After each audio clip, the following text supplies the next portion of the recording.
प्रधानमंत्री पुणी थे ओडिशा उत्कर्ष ओडिशा सम्मेलन आज उद्घाटन कर मिसाई 5 थर ओडिशा आसले प्रधानमंत्री ओडिशावासी सब आशा रखी प्रधानमंत्री जिते ओडिशा आस किसी बड़ घोषणा करेंगे किसी घोषणा आसुना। देखु प्रधानमंत्री पंचम ओडिशा गस्त ओडिशावासी कौन पाई और प्रधानमंत्री ओडिशा को कौन देइछंती से प्रश्न साधारण जनता मन में उंकी मारुछि। आपण जानिछंती निर्वाचन पर ओडिशा रे डबल इंजिन सरकार आछि। प्रधानमंत्री बारंबार ओडिशा आसुछंती किंतु ता भीतर आपण माने देखिबे पोलाभरम को जोपरी भाव में पोलाभरम प्रकल्प रे आंध्र को बजेट रे खर्च दिया गला जहाँ फल मालकानगिरी जिलार अनेक गाँव अनेक पंचायत जलमग्न होबार संभावना अच्छी। कहीं पोलाभरम प्रसंग में प्रधानमंत्री ओडिशावासी को निराश कले।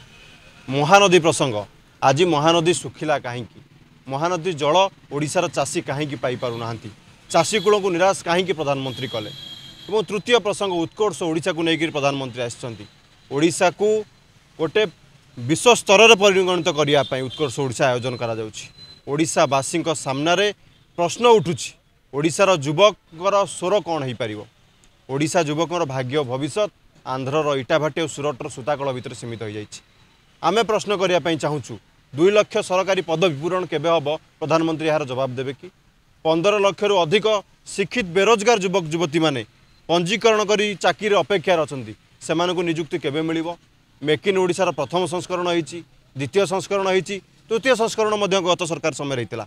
नुआ संस्करण रे केते पैसा ओडिशा को पुंजीनिवेश हम और ओडिशार केते पिला निजुक्ति पाइबे ताकू मध्य नहीं कि प्रश्नवाची सृष्टि होउछि।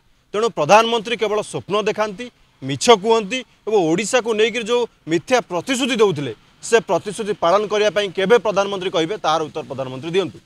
प्रधानमंत्री कही जे पूर्व सरकार समय रे अनेक चोर डकायती काम करुले से सब जेल रे पुरिया जीवो केबे जेल रे पुरेबे जेल कोठरी संख्या वृद्धि करिवे कहते केबे पूरण हम।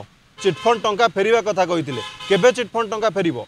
3500 टंका भत्ता देवे कहते 60 वर्ष 80 वर्ष लोक मानू कहीं भत्ता इत्यादि दिगला ना तार उत्तर प्रधानमंत्री दिंतु। तेणु प्रधानमंत्री केवल डबल इंजिन सरकार कथा कहे भाषणबाजी करेंगे कि डबल इंजिन सरकार रे डबल विकास होगा बदल में केवल बीजेपी विकास होउची, नरेंद्र मोदी विकास होउची, मोहन माझी विकास होउची, ना कि ओडिशावासी किसी विकास होउची।